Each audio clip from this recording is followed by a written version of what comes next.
विभज्यवाद YouTube channel में आपका स्वागत है। यर्य सच्यानि विभावयन्ति गंभीरपयाय सुदेशितानि किंचापि ते होन्तु भूसप्पमत्था नटे भवन अठम्पन आदियन्ति। जो कोई भिक्षु गंभीर होके निष्क्रमता करता है, भिक्षु जीवन ये बड़ा दुर्लभ से पा जाता है। कोई भी भिक्षु ऐसा ही नहीं हो जाता, जो पहुँचा हुआ होता है वैसे भिक्षु वो बन जाता है। उसका जीवन भिक्षु होने का होता है, इसका जन्म ही मार्गगामी होने के लिए हो जाता है, इसलिए वो भिक्षु होकर निष्क्रमता करता है। जो कोई भिक्षु निष्क्रमता होकर करता है तो चार आर्य सत्य का अनुभूत होकर वो प्रज्ञा में गंभीर होकर उसका विवेचन करता है। संसार में दुख है, दुख का कारण है, कारण को निरोध कर सकता है, करने के लिए अष्टांगिक मार्ग है, मार्ग में शील समाधि प्रज्ञा अनुक्रम है। ऐसा जानते हुए वो भावित हो जाता है। भावनाएं वे फुल्लाय, ऐसी विपुल प्रकार की भावना करते रहता है, क्योंकि उसको स्वयं का अनुभूत है। तो उसका जन्म वो किंची मात्र ही अपने भाषण में, प्रवचन देने में, भाषण देने में प्रमाद नहीं करता है, वो देते रहता है बरोबर क्लियर टू क्लियर चार आर्य व्याकरण व्यंजन से प्रमाणित करके वो उपदेश करता है, क्योंकि उसको स्वयं का अनुभव है। जिसको स्वयं का अनुभव नहीं, वो कैसा भी किताब तीपार लेके बोलेगा, लेकिन कैसा भी वस्तु देकर अदल बदल करके बोलने वाला होता है, लेकिन वो स्वयं अनुबोधित होने से वो झूठा नहीं बोल सकता। नठे भवन अठम्पन आदियंसी, ऐसे भिक्षु का 8वां जन्म नहीं हो सकता है। जैसे पुग्गल पयति में बोला गया है, पुग्गल पयति में मुसुकु पयति आती है। जैसा कोई भिक्षु एक है, जैसा कोई एक मुसुक यानी चूहा, चूहा का 4 प्रकार के प्रज्ञापित करके धर्म बताया है। तो एक चूहा होता है जो स्वयं का बिल नहीं खोदता है, तो दूसरे के बिल में रहता है, एक हो गया। कोई चूहा दूसरे के बिल में रहता है लेकिन स्वयं बिल नहीं खोदता है।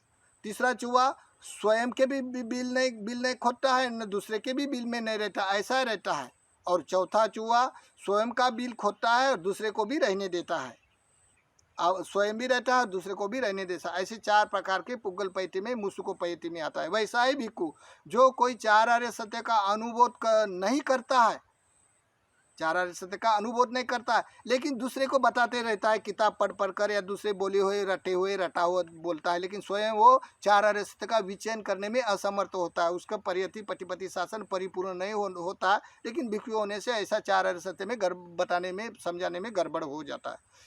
दूसरा भिक्षु उसको चार आर्य सत्य का अनुभूत भी नहीं है, तो दूसरे को भी नहीं बताता है, दूसरे को, क्योंकि उसको अनुभूत ही नहीं तो बताता नहीं। तीसरा भिक्षु उसको चार आर्य सत्य का कोई लेना देना भी नहीं है, और ना दूसरा बताता है वो भी सुनता नहीं है। वैसा ही उसको कोई उसका जन्म पाप कर्म करने के लिए लज्जा नहीं करता, न भय खाता है, क्योंकि वो भिक्षु ना चार आर्य सत्य का स्वयं अनुबोधित होता है, ना दूसरे से भी सुनता है, ना दूसरे को बता भी सकता है। चौथा भिक्षु स्वयं भी चार आर्य सत्य का अनुबोध होने के लिए निष्क्रमता करता है, प्रयास करता है, और दूसरे को बताने के लिए भी प्रयास करता है। जिसको अनुभूत होता है तो दूसरे को हमारी जैसे हो जाए ऐसे अनुकंपा करते हुए धर्म को बताते ही जाता है। ऐसा करके 4 प्रकार के भिक्षु बताया गया। तो एक बार एक भिक्षु अपना पात्र चिवर लेके दूर दरा के गांव में चला गया। दूर दरा के गांव में चला गया तो चरत भिक्खवे चारिकम, जिसका स्वभाव है चरत भिक्खवे चारिकम। अभी ये काल में तो गुरु शिष्य परंपरा से बड़े बड़े गुरुकुल है, लेकिन कोई काल में भी निष्क्रमता करने वाले अधिक भिक्षु होते हैं। आज भी कोई भिक्षु निष्क्रमता करते हैं। आज तो एक स्टैंडर्ड आ गया, तो प्लेन से भी जाता है भिक्षु, गाड़ी से भी जाता है। पहले तो पैदल चलने वाले की बात होती है। तो चरत भिक्खवे चारिकम बहुजन हिचायो बहुजन सुखाय लोक अनुकंपा दे सत्य धम्मम भिक्खवे आजि कल्याणम मज्ज कल्याणम, ऐसा करके बुद्ध ने उपदेश किया। ऐसा करते उसका स्वभाव होता है भिक्षु का, इसी कारण वो निष्क्रमता करते रहता है। तो क्या हो गया, वो भिक्षु दूर दराज गाँव में गया तो उधर पहाड़ों में बड़ा जाड़ गिरा, यानी ठंडी गिरी, बड़ा बर्फ है।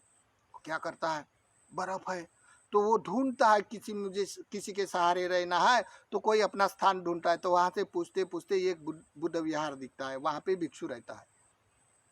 अभी कोई भिक्षु दूसरा भिक्षु आगंतुक देखने से खुश मानता है, कोई भिक्षु आगंतुक होने से उसके मन में कलेश उत्पन्न हो जाता है। कोई भिक्षु अपना ज़्यादा प्रियजन होने से वो बड़ा इंतजार खुशामद करता है। कोई भिक्षु आगंतुक समझकर क्या मालूम कौन से किसके पास पुण्य है करके तो बड़ा वो उसके प्रति श्रद्धा करता है। ऐसे प्रकार के भिक्षु होते हैं, बहुत सारे आगंतुक भिक्षु जाने आने में संबंध में होते हैं।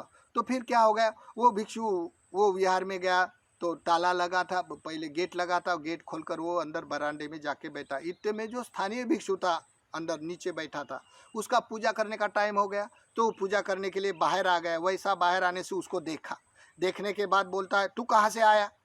ऐसे लोग चिवर लेके ऐसे घूमता है, मैं भिक्षु नहीं मानता हूँ, तू चले जा यहाँ से। तो वो बोलता है, बहुत ठंडी है, बर्फ गिर रहा है, मैं मर जाऊंगा, मुझे आज की रात यहाँ रहने दो।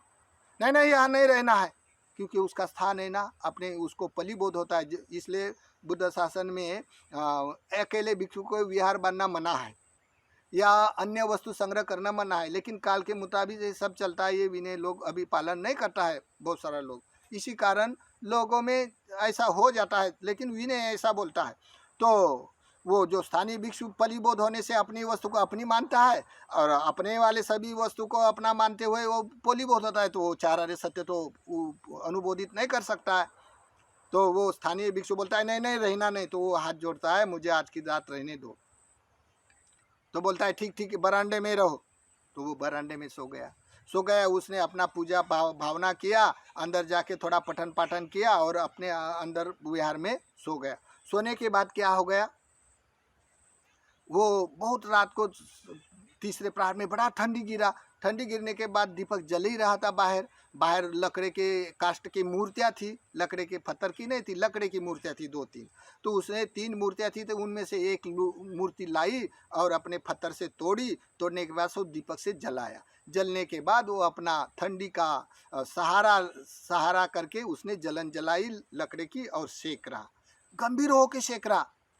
सेकते क्या हुआ, 4 बजे चौथा प्रहर हो गया, तो उसका पूजा करने का टाइम हो गया स्थानीय भिक्षु का। तो वो बाहर आ गया। बाहर आने से अपना वाला धूप जला के पूजा कर रहा, वंदना कर रहा।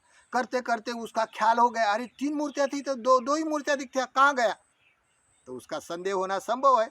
वो आया और वो आगंतुक भिक्षु को डांटा, फटकारा, बोलता है, तू चोर है, बदमाश है, इसलिए वो लोग ऐसे घूमने वाले होता है, इसलिए हम लोग रहने नहीं देता है आपको। चलो आप लोग मूर्ति तीसरी कहाँ गई बताओ। अभी वो चुपचाप होके गंभीर होके सेक रहा, कुछ नहीं एक्शन ले रहा। वो जैसा बोलता है, गाली देता है तो भी सुनता है। ऐसा सुनते सुनते वो बोलता है, देखो तुम्हारा थैला, मूर्ति तूने छुपाई होंगी। तो देखता है तो मूर्ति तो कुछ दिखती नहीं। तो वो बोलता है, देखो ये मूर्ति मैंने जलाई, मुझे बहुत ठंडी लगी इसलिए मैंने जला के अभी सेक रहा हूँ। तो वो स्थानीय भिक्षु इतना बावला हो गया। बावला हो जाने से न जाने अपने कठोर होकर ऐसा प्रहार कर रहा वाणी से, बोलता है, तू बुद्ध को जलाया, तू इतना तू बेकार भंतीजी है, तू ऐसा है वैसा, बहुत गाली गलौज करता है अपने वाणी के, कठोर होके बड़ा द्वेष पाता है। इसी कारण वो जो आगंतुक भंती सेक रहा, चुपचाप होके गंभीर होके सेक रहा। अरे बोलता है वो स्थानीय भिक्षु, अरे बोलता है, तू इतना बुद्ध को जलाए, तू कितना पाप किया है, कितना पापी होगा। ऐसा करते करते वो जो आगंतुक भिक्षु गंभीर होके सेक रहा ना, वो क्या किया, उसने एक लकड़ी लिया और ये जो जली हुई राख थी ना, उसको निकर रहा। ऐसा करते करते वो जो स्थानीय भिक्षु जो बावला होके गाली दे रहा, बोलता है, मैं इतना गाली देता हूँ तो भी मेरी तरफ देखता नहीं, हाँ, और तू ये राख में क्या ढूंढता है, राख उखड़ रहा लेकिन मेरे साथ क्यों मेरे तरफ देख भी नहीं रहा।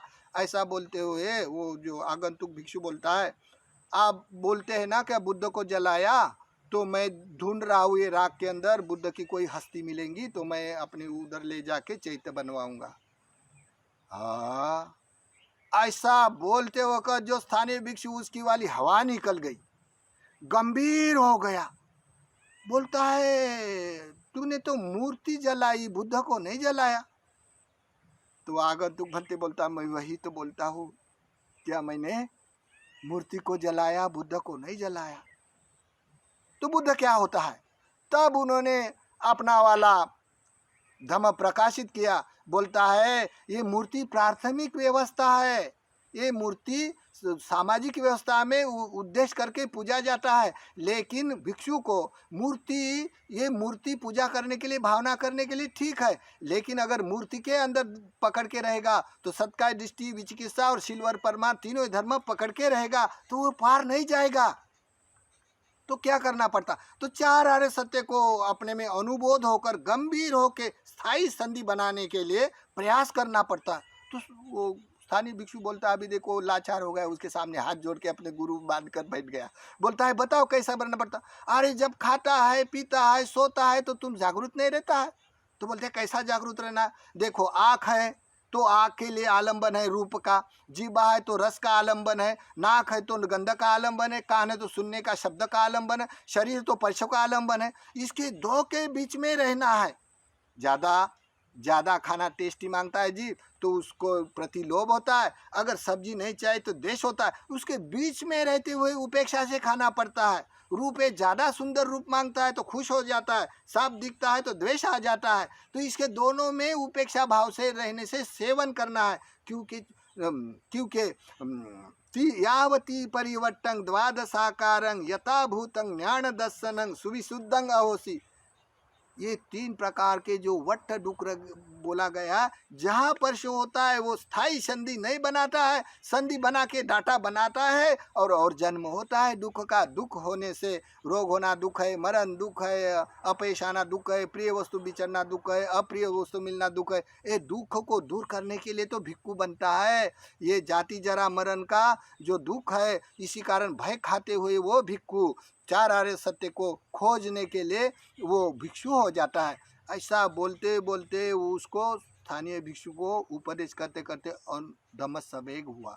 धम्म सवेग होने के बाद उन्होंने क्या किया, जो 2 मूर्ति बची थी वो भी लाया, अपने हाथों से तोड़ने के बाद जलाया और दोनों सेक रहा। सेकते सेकते बोलता है आप नहीं आते तो मैं यही पकड़ के रहता था, आप मेरा गुरु है करके उसकी पूजा कर रहा। अभी देखो रात को तो पहले बाहर सोने के लिए बोला गया, अभी उसके प्रति समर्पण भाव गया। बोलता है तू मेरी उम्र से छोटा है, बड़ा है, नहीं मानता, लेकिन मैं गुरु मानता हूँ, मेरा गुरु तू मिल गया, इसी कारण मुझे इसका अनुभूत हो गया। तो देखो वो जो स्थानीय भिक्षु फट से सत्काय दृष्टि विचिकित्सा और सिलवत परमाशी तीनों ही उसके वाले खत्म हो जाके धर्म में प्रतिष्ठित हो गया। फिर ये दोनों ही निष्क्रमता करने में निकल गए। दोनों जब निष्क्रमता निकल में चले गए तो जहाँ वहाँ मनुष्य मिलता है, गाँव में मिलते हैं, कोई भी गांव में जाके मिलते हैं लोग। तो गांव में जाके मिलते तो सभी तो पहुँचे हुए निष्क्रमता करने वाले नहीं होते, तो कोई गंभीर होके दान धर्म करने वाले होते, तो दान धर्म करने वाले के लिए परेती शासन बताते हैं। अगर कोई ऐसे निष्क्रमता करने वाला आदमी दिखाई देता है, ध्यान साधना करने वाला, निष्क्रमता करने वाला, उसके पास कोई बजट दिखता है तो उसको चार आर्य सत्य का, अगर उसके पास विराग चित्त है, शमत समा भावना है, तो उसको चार आर्य सत्य का उपदेश करता है। चार आर्य सत्य कि कोई किसी को अनुबोध होना बहुत दुर्लभ होता है। जो भिक्षु के पास परियति पटिपति शासन परिपूर्ण होकर निष्क्रमता करता है उसको चार आर्य सत्य का अनुबोध हो जाता है। तो इसी कारण बोला गया ये आर्य सत्यानि विभावयन्ति, ये चार आर्य सत्य का विभाजन विवेचन करके ये आर्य सत्यानि विभावयन्ति गंभीर पय्याय सुदेशितानि, गंभीर होकर वो प्रज्ञा में प्रतिष्ठित होकर परिशुद्ध पाता है, समझता है चार आर्य सत्य को। न किंचा पीते होंतु भूसप मत्ता, वो भाषण करने में किंची मात्र ही प्रमाद नहीं करता, उपदेश करने में। ऐसा भिक्षु का 8वां जन्म नहीं सेवन करता है। जैसे कोई स्वतापन्न हो जाता है, धर्म में प्रतिष्ठित हो जाता है, उसकी स्थायी संधि बनती है, फिर वो ज़्यादा से ज़्यादा 8वां जन्म ग्रहण नहीं कर सकता है। तो इसी कारण बोला गया है ये आर्य सत्यानि विभावयन्ति गंभीर पय्याय सुदेशितानि किंचा पीते होंतु भूसप मत्ता नटे भवन अठम्पन आदियन्ति।